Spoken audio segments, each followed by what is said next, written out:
At my daughter's wedding, she replaced me with her rich father-in-law. Then karma crushed their big day. And now she begs me for forgiveness. Hey guys. So I'm sitting here in my workshop at 2 a.m., surrounded by sawdust and half-finished projects, trying to make sense of everything that's happened. Maybe typing this out for strangers on the internet will help clear my head. I'm 54, male, and I've been a carpenter my whole life. Nothing fancy, just honest work with my hands. When my wife split when our daughter Lily was only 8, it was just me and her against the world. We didn't have much. We lived in a small 2-bedroom rental on the edge of town, the kind of place where you can hear the neighbors arguing through the walls and the roof leaks when it rains too hard. But damn, I tried my best. I worked extra jobs, took on weekend projects, did whatever I could to make sure she had what she needed. Some nights I'd come home with my hands so blistered and raw I could barely hold a fork, but I'd still help her with homework. When her school needed money for field trips or special programs, I'd pick up another side job. No way was my girl going to miss out because we didn't have cash. Our place wasn't much, but I made sure she had her own room, decorated exactly how she wanted it.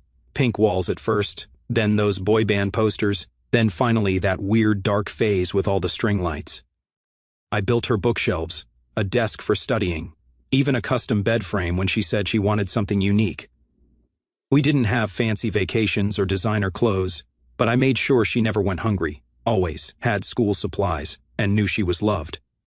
I taught her to fish at the creek behind our neighborhood, showed her how to change a tire and fix a leaky faucet. Every Sunday we'd make pancakes together and talk about the week. She was a pretty smart kid too, always bringing home good grades. I remember how proud I felt every time she brought home her report card, watching her grow into this confident, bright young woman despite not having the advantages other kids had. When she got into college, the first person in our family to go, I nearly cried. I worked myself half to death to help with what financial aid didn't cover, lived on ramen and coffee so she could have a decent laptop, picked up night shifts at a warehouse just to send her a little extra cash each month. That's what dads do, right? You make it work. It was rough not having her around the house.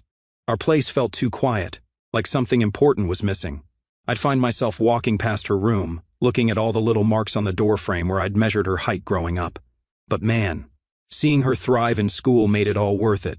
She'd call me all excited about her classes, talking about stuff I barely understood, but I was so proud of her for learning. During her junior year, she started changing, called less, visited less on breaks. When she did come home, she seemed kind of uncomfortable, like our little house suddenly wasn't good enough. She started talking differently too, using fancy words and correcting my grammar. I figured it was just part of growing up, getting educated, moving into a different world than the one I could give her. Then she met Nathan during her senior year. He came from some wealthy family with a big house in the suburbs, private school kid, fancy car, the whole deal. The first time she brought him by our place, I could tell he was uncomfortable. He kept looking around like he might catch something from our second-hand furniture and barely touched the dinner I'd made, a special roast I'd been saving because I wanted to impress her new boyfriend. He kept checking his watch the whole time, clearly wanting to leave. After that, she mostly met me at diners or coffee shops when she wanted to see me and stopped bringing him around. I didn't push it. I figured she was embarrassed by our modest living, and that hurt, but I wanted her to be happy more than anything. So when she called about a year after graduation to tell me she was engaged, I was surprised but tried to be happy for her. My little girl had found her person. She sounded so excited on the phone, talking about the big diamond ring, how Nathan's family had connections and money, and how different her life was going to be. Then came the conversation that changed everything. She stopped by the house one afternoon, all dressed up in clothes that probably cost more than my monthly rent. She was fidgeting with her engagement ring, a massive diamond that probably cost more than my truck. I offered her coffee in her favorite chipped mug, the one with the cartoon cat I'd saved from her childhood. "Dad, about the wedding," she started, not quite meeting my eyes. I smiled, assuming she wanted to ask if I could help make something for the ceremony, maybe an arch or some custom signs. My mind was already planning what wood I'd use. "Nathan's father will be walking me down the aisle," she said quickly, not looking at me. I just stared at her, coffee mug halfway to my lips. "Come again." She shifted in her seat. "His family is very traditional, and his father is an important figure in their community. We've discussed it, and it would be more appropriate." "More appropriate than having your actual father do it?" I asked, trying to keep my voice steady. She looked at the floor, at the walls, anywhere but at me. Dad, there's something else. Nathan's family, they don't exactly know about you. That hit me like a sledgehammer. What do you mean they don't know about me? She twisted her ring nervously. I told them my parents were both gone, that I was raised by distant relatives who aren't in the picture anymore. I put my mug down before I dropped it. You told them I was dead? Not exactly dead. Just not around. She finally looked at me, her expression pleading. You have to understand, Dad. These people are different. They come from money, from influence. They wouldn't understand this.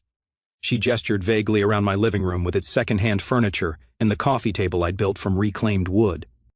I sat there trying to process that my daughter was ashamed of me, of our life together, so ashamed she'd erased me completely. 20 years of sacrifices, of working my fingers to the bone to give her a good life, and she was pretending I didn't exist to impress some rich people. So what am I supposed to do on your wedding day? Pretend I don't exist? Watch from the parking lot? My voice sounded weird, like it belonged to someone else. She had the decency to look uncomfortable. I was hoping you'd understand. Maybe you could come as a distant family friend, just not, as my dad. Something broke inside me that day. All those years of putting her first, of making sure she knew she was loved despite not having much. And she was willing to deny my existence to impress rich strangers. I didn't yell. I didn't throw things. I just looked at my daughter, this stranger in designer clothes sitting in my living room, and said, I think you should leave now. Her eyes widened. Dad, please. I need some time, I said, standing up. This is a lot to take in. She left without another word, and I went to my workshop and built a rocking chair until 4 a.m., trying to work out my feelings through my hands like I always have. That night I cried for the first time since her mother left us, not just because of what she'd said, but because somewhere along the way I'd lost my daughter and hadn't even noticed it happening. The weeks before the wedding were probably the longest of my life. I kept going back and forth between being mad as hell and feeling this deep sadness I couldn't shake. One minute I'd be determined to respect Lily's wishes and stay away from her fancy wedding. The next minute I'd be so angry I couldn't see straight, thinking about showing up and telling everyone exactly who I was. I tried to keep busy in my workshop, taking on extra projects to keep my mind off things. My buddy Jeff kept asking what was wrong, said I looked like I hadn't slept in days. I probably hadn't. Lily tried calling a few times, but I wasn't ready to talk. Like, what was I supposed to say? Sure, honey, I understand you're ashamed of me. No problem? Her messages got more and more desperate as the wedding got closer. Please understand, I hope you're not still upset. I need to finalize the guest list. Like the real issue was the head count for the caterer, not the fact that she was denying I existed. I finally texted back, I won't mess up your big day, don't worry about me, short and simple. She sent back a bunch of heart emojis, completely missing that I was barely keeping it together. That night I sat in my workshop staring at the scraps of wood on my bench. My hands moved on their own, carving like they always had when I needed to quiet my mind. I wasn't sure why I was doing it at first, maybe habit, maybe hope. By the time the sun started, creeping through the shop window, I was holding a wooden keepsake box, solid oak, polished smooth, with her name engraved on the lid in the same handwriting I used to leave notes in her lunchbox when she was little. Inside, I lined it with velvet and placed a letter. Lily, no matter where life takes you, you were never unwanted, never unloved. I hope this brings you more joy than pain someday. Dad. It wasn't an apology, it wasn't a plea, just the truth. I wasn't the one walking her down the aisle, but the least I could do was let her know that somewhere in this world someone loved her without conditions, without status, without expectations. The next morning I drove to the venue, handed the box to the concierge at the front desk, and left. No name, no return address. Just a gift from a father who had already lost his daughter. The actual wedding day, I stayed home. I tried to work on some projects, but couldn't focus enough to use power tools safely. Almost took off a finger with the table, saw, before I decided to just sit on the porch and stare at nothing. As I sat there, I kept wondering where I went wrong. Was it because I couldn't give her fancy vacations and designer clothes? Did I mess up as a dad by working so much to pay the bills that I missed something important? Or was she just embarrassed by my rough hands and simple life? That night around 8, my phone blew up with messages and calls. Not from Lily, but from Mike, a buddy of mine who works maintenance at the fancy hotel where they were having the reception. We've done some contract jobs together over the years. Dude, "You're not gonna believe what just happened," he said when I finally picked up. According to Mike, everything was going according to plan until right before the ceremony. The guests were all seated in this fancy garden setup. Then there was a long, awkward delay. People started whispering, checking their watches, wondering what was going on. The wedding planner came out looking stressed and announced there would be a slight delay. Then the bridal suite door burst open, and Lily stormed out in her wedding dress, mascara running down her face, looking absolutely furious. Turns out Nathan's father had somehow discovered the truth about me. Mike wasn't sure how. Maybe they hired a private investigator, maybe someone from Lily's college days recognized her and said something. However it happened, right before he was supposed to walk her down the aisle, he confronted her. "I won't be party to this deception," he apparently told her. "You lied about your entire background. Your father is alive, a carpenter living across town. What else have you been lying about? Are you just after my son's money?" He flat out refused to walk her down the aisle, said he couldn't in good conscience give away a bride who would build her marriage on such a fundamental lie, and called her a gold digger right to her face in front of her bridesmaids. The ceremony got delayed almost an hour while everyone scrambled to figure out what to do. Eventually, Lily walked down the aisle alone, trying to keep her head high while everyone whispered and stared. Mike said you could practically feel the tension in the air, all these rich people suddenly wondering who this girl really was. And Nathan? He just stood at the altar looking embarrassed and annoyed, like her humiliation was an inconvenience to him. He didn't even step forward to meet her halfway or offer support. Just stood there fidgeting with his cufflinks, while she made the longest walk of her life alone. When Mike finished telling me what happened, I felt nothing. Not happiness that she'd been caught in her lie, not satisfaction that karma had come around. Just this empty feeling in my chest. This wasn't how I wanted things to go. I never wanted her to be humiliated. I just wanted her to be proud of where she came from, of the life we'd built together despite all the challenges. I thanked Mike for letting me know and hung up, wondering if I should reach out to her. Before I could decide, my phone rang again. It was Lily. And man, she was pissed. "How could you?" she screamed, her voice cracking with emotion. "How could I what?" "Don't play dumb. You told them. You told Nathan's family about yourself. You ruined everything." I sat there stunned by the accusation. "I didn't tell anyone anything," I said calmly. "I haven't spoken to a single person from Nathan's family, ever." "Liar," she shrieked. "His father knew everything, every detail. He humiliated me in front of everyone, called me a gold digger, said I wasn't good enough for their family, and it's all your fault." "Listen to me," I said, trying to stay calm. "I didn't do this. I promised I wouldn't mess with your wedding, and I kept that promise. I haven't left the house all day." "Then how did he find out?" she demanded. "No one else knew." "I don't know," I answered honestly. "Maybe he did a background check. Rich people do that kind of thing, don't they? Especially when someone's marrying into their family." She wasn't hearing me. In her mind, I was the bad guy who deliberately ruined her big day, her chance at joining this wealthy family. No matter what I said, she was convinced I had betrayed her. "I will never forgive you for this," she said, her voice suddenly cold and hard. "Never." The line went dead. I tried calling her back a couple of times, but she'd blocked my number. Sent a few texts that went unanswered. I even thought about driving to her apartment, but what was the point? She wasn't going to believe me. She needed someone to blame, and I was the easiest target. That night I couldn't sleep at all, kept replaying our last conversation over and over in my head. How had we gotten here? Somewhere along the way, that little girl who used to run into my arms when I got home from work had turned into someone who was ashamed of me. Someone who could believe I'd deliberately hurt her. And that realization hurt worse than anything she could have said. The next morning, I saw the story had made it to the local gossip pages. Nothing huge, just a little blurb about drama at the Henderson-Mitchell wedding, with vague details about a revelation that caused a delay. But it was enough to know that Lily's humiliation wasn't just private, it was public now too. I thought about reaching out again, offering support, being the dad who fixes things. But the truth was I couldn't fix this, and she didn't want me to try. So I stayed away, gave her the space she seemed to want, and tried to accept that maybe our relationship was over for good. About a week after the wedding, I started hearing from mutual friends and distant relatives. Apparently, Lily was telling anyone who would listen that I deliberately ruined her wedding out of spite, said I was jealous of her marrying into money, that I couldn't stand to see her rise above her upbringing. Emma, Lily's childhood friend, called me one evening. "I thought you should know what's being said," she told me, sounding uncomfortable. "Lily, she's really painting you as the bad guy here." "What exactly is she saying?" I asked. my stomach knotting up. Emma hesitated. That you've always been jealous of her success, that you wanted to keep her in her place, that you told Nathan's father she was just marrying him for money. I sat there, phone in hand, trying to process this. My own daughter, who I'd raised alone since she was 8, who I'd sacrificed everything for, was now dragging my name through the mud.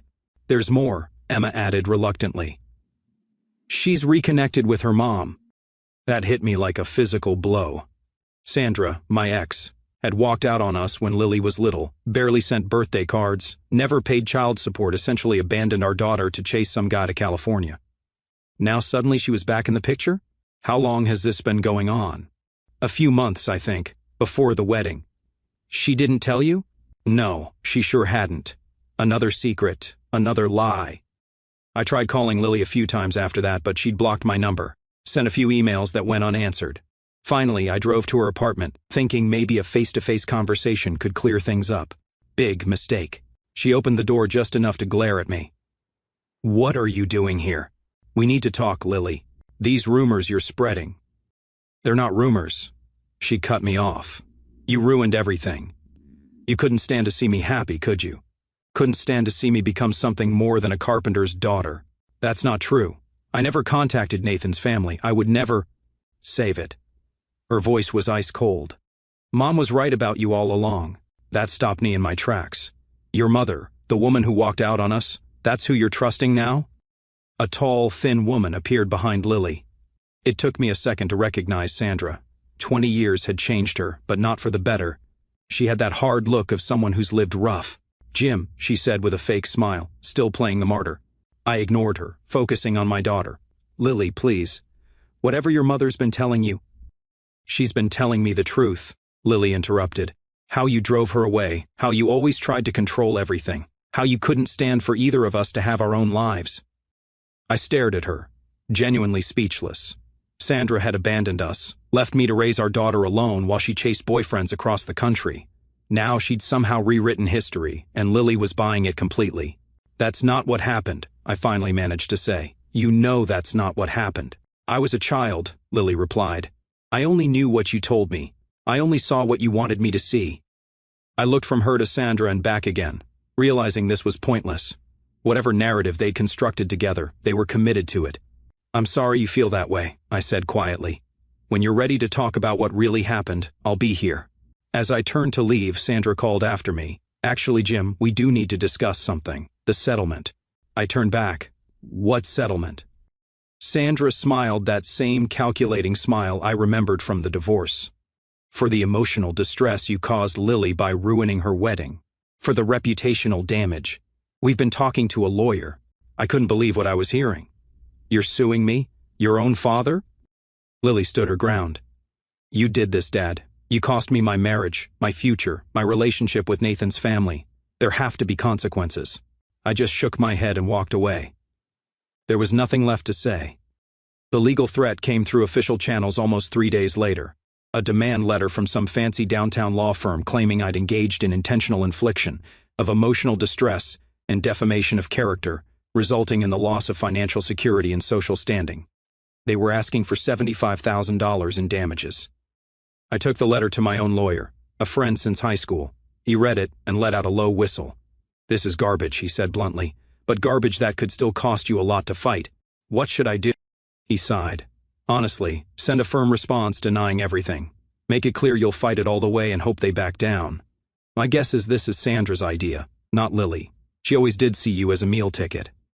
I nodded, remembering how Sandra had tried to go after my future earnings during the divorce, even though she was the one who cheated and left. And Jim, he added, you might want to update your will and business paperwork. Make sure Lily doesn't have any claim to your assets or business if things get uglier. That night I sat at my kitchen table with a legal pad, trying to wrap my head around everything. My daughter, who I'd given everything for, was now threatening to sue me based on lies. With a heavy heart, I made the hardest decision of my life. I would protect myself legally, financially, and emotionally. I couldn't keep trying to reach someone who didn't want to be reached. I couldn't keep loving someone who seemed to hate me. The next morning, I started the process of cutting ties, changed my will, removing Lily as beneficiary, updated my business paperwork to ensure she had no claim to it, changed the locks on my house and workshop, blocked her on social media. It felt like a death. The death of the relationship I thought we had. The death of the future I'd imagined. But I couldn't see any other way forward. Sometimes you have to accept when something is truly broken. The lawsuit threat hung over my head like a dark cloud for months. My lawyer handled all communication with Lily's lawyer, keeping me at arm's length from the whole mess. Don't contact her directly, he warned me. Everything needs to go through proper channels now. It was a special kind of hell living in the same small town as my daughter, but having to treat her like a hostile stranger. I'd see her car outside the grocery store and wait in the parking lot until she left. Once I spotted her and Sandra having lunch at my favorite diner, and I just turned around and walked out. Didn't even matter that I was starving after a long morning of work. The business kept me sane during this time. I threw myself into it, taking on more projects than I could handle, working 12-hour days 6 days a week. Physical exhaustion was the only thing that helped me sleep at night. About 6 months after the wedding disaster, my lawyer called with news. They're dropping the lawsuit threat. Turns out their case was as flimsy as we thought. They had zero evidence you contacted Nathan's family. That's good, I said, feeling empty rather than relieved. There's more, he added. Lily and Nathan are officially divorced. The prenup held up. She didn't get anything. I didn't know what to say to that. Part of me felt sorry for her, knowing her dreams of a wealthy lifestyle had crumbled. Another part felt she'd brought it on herself with all the lies and pretending. One last thing, my lawyer said. Sandra's moved into Lily's apartment. Apparently they're roommates now. That explained a lot. Sandra had always been good at manipulating situations to her advantage. Now she had a place to stay, and was probably draining whatever resources Lily had left. Life went on. I dated a bit, mostly because my friends insisted I needed to get back out there. I met a woman named Carol at a home improvement workshop I was teaching at the community center. She was recently divorced, had 2 teenage kids, and was trying to learn some DIY skills to save money on home repairs. We hit it off right away. She was straightforward, unpretentious, and had a great laugh. After a few dates, she invited me over for dinner to meet her kids, Jason and Megan, 14 and 16. Nice kids, a little wary of their mom dating, but polite enough. Carol and I took things slow, weekend dates, family movie nights with her kids, gradually building something real. She never pushed for more than I was ready to give, seeming to understand that I was still healing from the situation with Lily. One night, about a year after I'd met Carol, we were sitting on my porch swing after dinner. So, she said casually, Jason and Megan have been asking when you're going to move in. I looked at her, surprised. They have? She nodded. They like having you around. So do I, for that matter. I like being around, I admitted. You 3 are the best thing that's happened to me in a long time. But, she prompted, always able to hear the unsaid things. I sighed. But I'm still dealing with all this Lily stuff, still trying to figure out how a father and daughter end up so completely estranged. I worry I'm bringing too much baggage. Carol took my hand. Everyone our age has baggage, Jim. I've got an ex-husband who's consistently disappointing our kids and a stack of credit card debt from trying to keep the house after the divorce. You've got a daughter who made bad choices. Neither of us is coming to this relationship fresh and perfect. She was right, of course. And the more I thought about it, the more I realized I was ready for this next step. So I moved in with Carol and the kids, converted their garage into a small workshop for my personal projects, and started teaching Jason some basic woodworking skills. Life developed a new rhythm, a new kind of happiness I hadn't expected to find again. About 8 months after I moved in with Carol, I ran into Emma at the hardware store again. How's she doing? I asked, unable to help myself. Emma hesitated. Not great. Sandra took off again a few months back.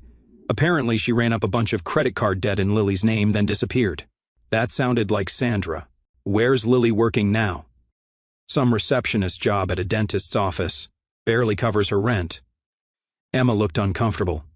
She asks about you sometimes, when she's been drinking. I didn't know what to do with that information. Part of me still cared, still wanted to help. But the other part remembered the lawsuit, the awful lies, the deliberate cruelty. Tell her I'm doing okay, I finally said. That's all. A week later, I came back to the shop after a lumber run to find Lily sitting in her car in the parking lot. My first instinct was to turn around and leave, avoid another confrontation. But something made me park and get out. She got out too, looking nervous. She'd lost weight, not in a healthy way. Her clothes were simple now, a far cry from the designer outfits she'd worn during her time with Nathan. She looked older than her years. "Can we talk?" she asked. "Is your lawyer aware you're here?" I replied, my voice cold. She winced. "I fired them months ago. That was Mom's idea, not mine." "A lot of things seem to have been your mom's idea." She didn't argue with that. "I made mistakes. Huge ones. I know that. What do you want, Lily?" I crossed my arms, watching her squirm. I want to apologize for everything. For lying about you, for the lawsuit, for believing Mom's version of things." She took a shaky breath. "And I want to ask if there's any way you'd consider giving me another chance." I studied her face, trying to gauge her sincerity. "Why now?" She looked down. "I have nothing left. No money, no prospects. Mom cleaned me out and disappeared. I lost my apartment last month. I'm staying on Emma's couch." Her voice dropped. "I thought maybe I could work for you, learn the business like we talked about before everything went wrong." I let out a bitter laugh. "So let me get this straight. You erased me from your life to impress some rich folks, sued me for ruining your wedding, dragged my name through the dirt, and now that you've hit rock bottom, you want a fresh start from me, just like that?" She flinched. "Dad, please, I know I messed up." I shook my head. "You don't get it, do you? You sound just like her." Her head snapped up. "Who?" "Your mother." I let the words hang, watching as the realization hit her. She used people when it suited her, left when it got hard, lied to cover up her own selfish choices, and when she ran out of options, she came crawling back, expecting everyone to forget what she did. And now here you are, standing in front of me, asking me to do the same thing. Tears welled up in her eyes. "That's not fair. I'm not like her." "Then prove it. Stand on your own 2 feet. Fix what you broke. But you're not dragging me down with you again." She let out a shaky breath, wiping at her eyes. "I don't know how," I sighed. "Figure it out. Like the rest of us do." She stared at me for a long moment. Then something in her snapped. She reached into her bag and threw something hard at my feet. The wooden box, the one I'd made for her wedding. A crack had formed on the lid. "You really thought this would fix everything?" She spat, her voice shaking. I picked it up. "Didn't expect you to throw it." Her hands clenched. "Do you know how humiliating it was? For a second I thought you'd actually shown up. But no, just this sad little box with some note, like I was supposed to have some big emotional epiphany. Did you expect me to break down crying?" I exhaled. "No, just wanted you to have something from me. Something real." She swallowed hard, looking away. "You didn't even read the letter, did you?" I set the box aside. "You raised me, and now you're mad I didn't fight back." Tears burned in her eyes. "You should have fought for me." "I did, for 20 years, hardest when you didn't need me." Her chin trembled. I reached into my wallet, pulled out a few $20 bills and held them out. "This is all I can offer you now. A little help while you find your own way." She stared at the money, jaw clenched. "I don't want your charity. It's not charity. It's a choice. Just like you made yours." She hesitated for a long moment, then finally took the money with a trembling hand. As she turned to leave, I called after her, "Lily." She stopped but didn't turn around. I joked darkly, "What are you going to do when the next rich guy lets you down?" She tensed up, then got in her car and drove away without another word. I stood there for a minute, then just turned back to my workshop, picked up a piece of unfinished wood, and got back to work. I didn't care what she was going to do. She'd learned her lesson, but she'd lost her dad through it. That night I told Carol everything, every word, every look, every moment where I thought maybe things could have gone differently. She listened the way she always did, quietly, without judgment, letting me get it all out. Before she finally spoke, she asked, "So, are you okay with how you left things?" I stared at the ceiling for a second before answering. I don't know if okay is the right word. It sucks. It really sucks. But yeah, I think it was the right thing to do. She's got to figure things out on her own. I can't keep being the guy she comes to only when she's drowning. She reached over and squeezed my hand. "For what it's worth, I think you handled it the best way you could. You didn't slam the door, but you didn't let her walk all over you either. That's not easy." "Yeah, well, nothing about this has been easy." Before she could respond, Jason and Megan burst into the room already mid-argument. I just shook my head, letting their voices wash over me. Jason was sprawled on one side of me, Megan, half distracted but still ready to argue, sat on the other side, typing furiously but throwing in a quick eye roll every now and then. Carol sat back, amused, letting them go at it. And as I sat there in the middle of this little world we'd built, something clicked. Family isn't always who you're born to. Sometimes it's the people who show up, who stay, who let you be yourself without making you feel like you have to prove your worth. It's the ones who argue over dumb movies, steal the last slice of pizza, and make you laugh when you think you've got nothing left in you. I didn't know if Lily would ever be part of my life again. Maybe one day, years from now, we'd have a real conversation without all the bad baggage. Or maybe we wouldn't. But for the first time in a long time, I wasn't holding my breath waiting for it to happen. Because right here, in this messy, imperfect, loud little family, I was exactly where I was supposed to be. And that was enough.